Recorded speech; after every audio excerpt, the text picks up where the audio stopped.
c'est déjà, il n'y a pas un problème. Chacune de ces initiatives est soumise à l'Assemblée nationale, au Sénat, et décide la majorité absolue. Ça, c'est pas un problème. S'il le faut, ils le auront. Du bien fondé du projet, de la proposition, de la pétition. La révision n'est définitive que si le projet est tout ça. Ça, c'est bon. On va, article 219. On dit ceci. D'abord, le dernier alinéa de 218, on dit toutefois le projet, la proposition ou la pétition n'est pas soumis au référendum lorsque l'Assemblée nationale et le Sénat réunis en congrès l'approuvent à la majorité des 3/5 des membres. Ici, ça, c'est ça le vrai problème. On nous dit toujours que la révision doit passer par le référendum. Mais ici, on donne déjà l'exception.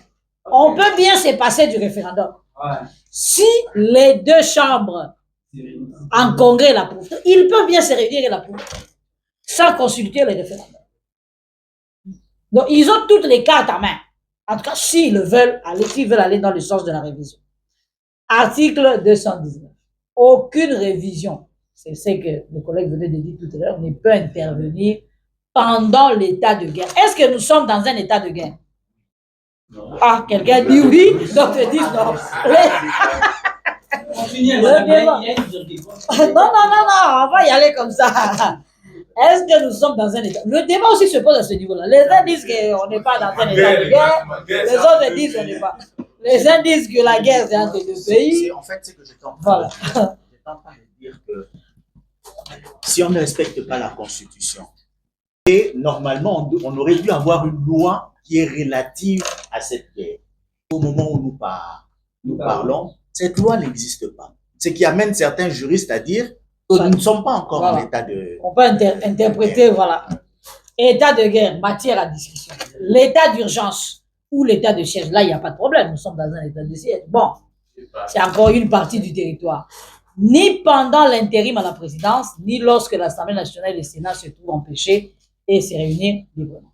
Vous voyez là où ça? Chacun peut interpréter cet article à sa manière. La forme républicaine. Là, maintenant, on vous dit les matières qui ne peuvent pas faire l'objet de la révision. La forme républicaine de l'État. Le principe du suffrage universel. La forme représentative du gouvernement. Le nombre et la durée des mandats du président de la République. Là aussi, c'est le problème.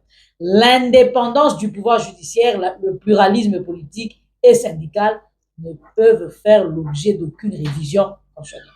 Donc, on peut être dans les cas soulevés, on peut ou ne pas être dans les cas soulevés par l'article 219. Mais 220, qu'on ne soit pas dans l'état de guerre, que l'on soit dans un état ou dans un autre, c'est la conclusion. On ne peut pas, quel que soit l'état dans lequel le pays se trouve, ces matières ici ne peuvent pas être. Ça, c'est mon interprétation, hein, excusez-moi. La loi a déjà fixé les matières intouchables et formellement interdit toute révision ayant pour objet ou pour effet de réduire les droits et libertés des personnes esthétiques. L'article qui fâche. Je crois que ça, c'est ce qui pose problème pour la révision. Je crois qu'étant intelligent, les défenseurs du changement ont été butés certainement.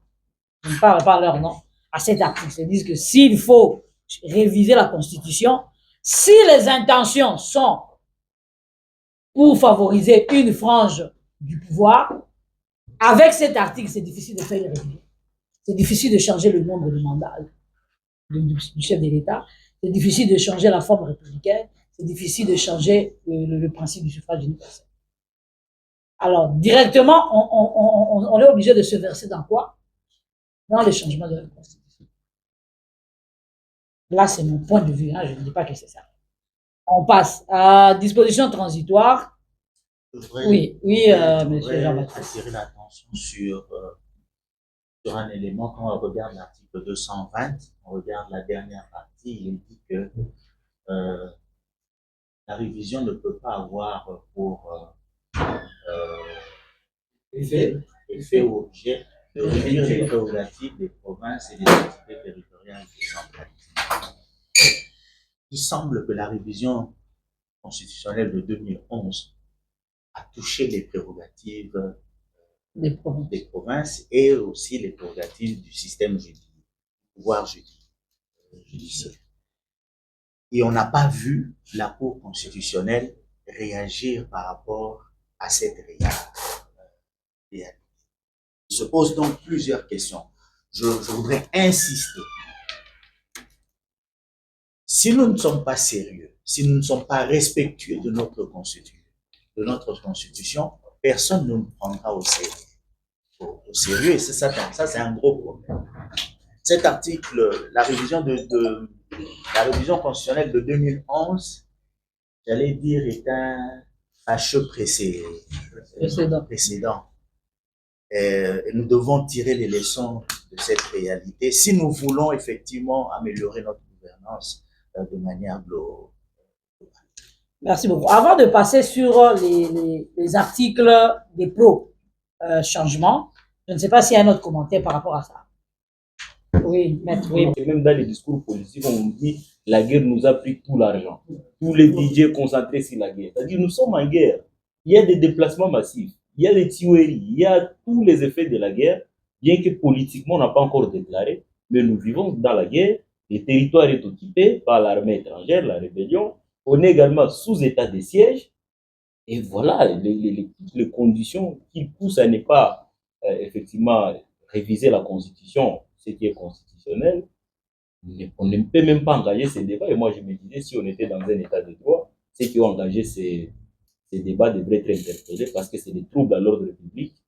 Dans un moment où toutes les sensibilités devraient être concentrées sur la guerre, la restauration de l'autorité de l'État, vous engagez un débat qui détourne l'attention de toute la communauté. Et aujourd'hui, on ne sait plus parler de faire les comptages sur l'occupation de Goma, sur la crise sanitaire actuellement avec Ebola. Et tout le monde maintenant parle de la Constitution. C'est des troubles à l'ordre public que les gens doivent être interpellés. Il avait demandé la parole et on avait dit. Si vous vous rappelez, c'est le même schéma que le régime, je m'excuse, que le régime Kabila avait appliqué. Hein? J'ai été au lancement officiel, au Congrès devant le président de la République, du recensement officiel qui sera financé par la Banque mondiale via l'effort des Nations Unies pour la population. Mais attendre l'allocution du ministre d'État, ministre du Plan, mais ça doit être peut-être eu de préalable pour organiser les élections en 2028, les recensements. Donc, ça sont des... Oh, il n'y a pas de gauche à droite, ça sont des calculs politiciennes. Le pouvoir, dans notre pays, c'est comme la drogue. Hein? Quand vous avez le pouvoir avec tous ces avantages sociaux, financiers, économiques, vous n'avez qu'à fermer les yeux. Merci. Ok, merci beaucoup. 85 et la Constitution. 85. Oui. 85. 85 et notre Constitution. Lorsque des circonstances graves menacent d'une manière immédiate l'indépendance ou l'intégrité du territoire national. Allez-y, continuez. L'intégrité du territoire national ou qu'elle provoque l'interruption du fonctionnement régulier des institutions. Le président de la République proclame l'état d'urgence ou l'état de siège après concertation avec le Premier ministre et le président des deux chambres, conformément à l'article 144 et 145 de la Constitution. On informe la nation par un message. Les modalités d'application de l'état d'urgence et de l'état de siège sont déterminées par la... Oui. Alors, cette politique publique ici, sécuritaire, ne se met en place par le président de la République que lorsque l'État se sent menacé ou bien se sent en guerre. Lorsque vous voyez, on démontre maintenant pourquoi moi je pense que nous sommes en guerre, c'est le fait que le président de la République, non seulement il a décrété l'état de siège au niveau de l'Ituri et du Nord Kivu, il y a des indicateurs faisant que la RDC se sent en guerre, même si on n'a pas prononcé la guerre directement. Sur le deuxième volet qui regarde la Constitution, s'il faut la changer ou pas. Moi, je pense qu'il faut qu'on se détermine. Chacun peut-être a sa façon de comprendre la Constitution, mais peut-être moi, je pense que cette Constitution-là, au-delà d'être un texte fondamental d'un État, mais c'est aussi une règle qui gère non seulement les pouvoirs publics, mais aussi elle garantisse les libertés, n'est-ce pas, fondamentales de la population. Et vous verrez que, comme c'est d'elle que toutes les lois coulent, il y a des lois où il y a des dispositions, il y a des articles et il y a des obligations que l'État ou bien les dirigeants ne respectent même pas. On peut parler ici pour l'accès à l'emploi, on peut parler de l'accès à la santé, au logement et autres. Ça, ils ne respectent pas. Volontairement, ils ne le font pas. Mais ils disent qu'on doit changer quoi? Cette constitution. Parce qu'on n'est plus dans la révision. On était dans la révision en 2024. Mais depuis le point de presse du président de la République, il faut qu'on s'actualise, on est au niveau du changement de la constitution. Et ce n'est pas pour rien qu'actuellement, au niveau du Parlement, il y a la loi référendaire qui est en train de vouloir être traitée. Quand on veut traiter la loi référendaire, c'est pour déverrouiller l'article 220 et remplacer notre constitution par une autre. On n'est plus dans, on va modifier ou pas, non, on n'est plus dans ça. Ils veulent changer cela. Mais cependant, nous, en tant qu'acteurs de la société civile, moi, je remercie d'abord, n'est-ce pas, l'organisation pour nous avoir conviés à ces échanges, pour savoir est-ce qu'il y a opportunité ou pas. Les opportunités, on peut dire s'il y a opportunité ou pas en faisant une petite analyse. Moi, je pense que je me concentre sur ça et je peux argumenter. Parce que quand j'ai reçu l'invitation, j'ai griffonné un peu. Au niveau déjà sécuritaire, on sait que notre État, quand je parle d'État, je parle du pouvoir public, n'est même pas en mesure de garantir la souveraineté de notre territoire. Nous sommes dans une situation où on ne maîtrise même pas une partie de notre territoire. Donc aujourd'hui, dire qu'il faut faire un référendum ici et changer la constitution, c'est un aveu d'échec et faciliter la balkanisation de notre pays, parce que ceux aussi qui sont là-bas sont en train de se préparer pour faire aussi un référendum et décréter, n'est-ce pas, se prononcer sur l'indépendance du territoire qu'il occupe. Parce qu'aujourd'hui, il faut le reconnaître, l'administration, elle est parallèle, elle est créée là-bas. Ils ont des taxes, même l'argent qui circule là, ce n'est plus les francs congolais, il faut qu'on se le dise, on a des frères qui sont là-bas. On peut aller au niveau du discours de haine d'abord. Parce que cette situation ici, qu'on ne traite pas ça comme étant quelque chose, on peut changer ou pas. Il y a beaucoup de risques. On risque d'ouvrir, n'est-ce pas, la boîte à Pandore avec cela.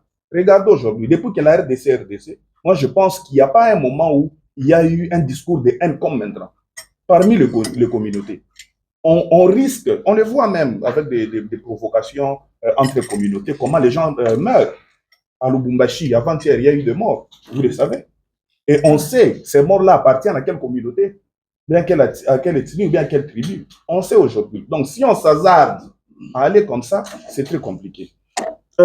Troisièmement, la volonté aussi des dirigeants, de ceux qui sont là. On sait qu'en Afrique ici, on ne peut pas s'éloigner ici comme si on ne sait pas ce qui se passe. On sait très bien que non, s'ils veulent changer cela, ce n'est pas pour améliorer les conditions de vie des Congolais, non.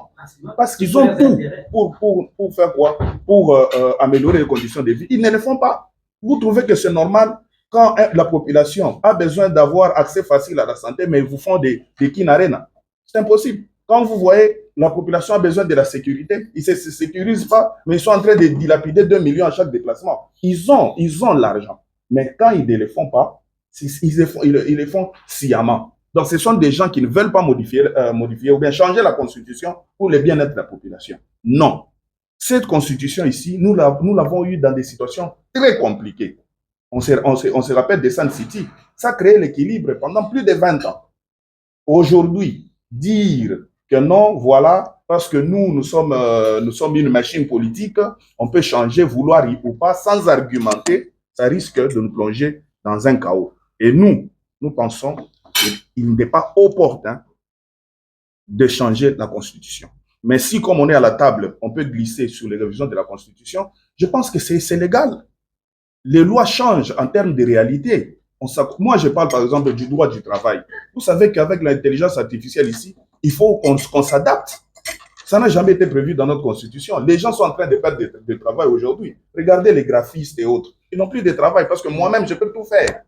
Alors, oui, il faut les secrétaires, des gens comme ça. C'est devenu compliqué. On peut juste modifier avec le temps, mais avec le contexte actuel, ni révision, ni changement de la Constitution. Merci. Merci, cher collègue.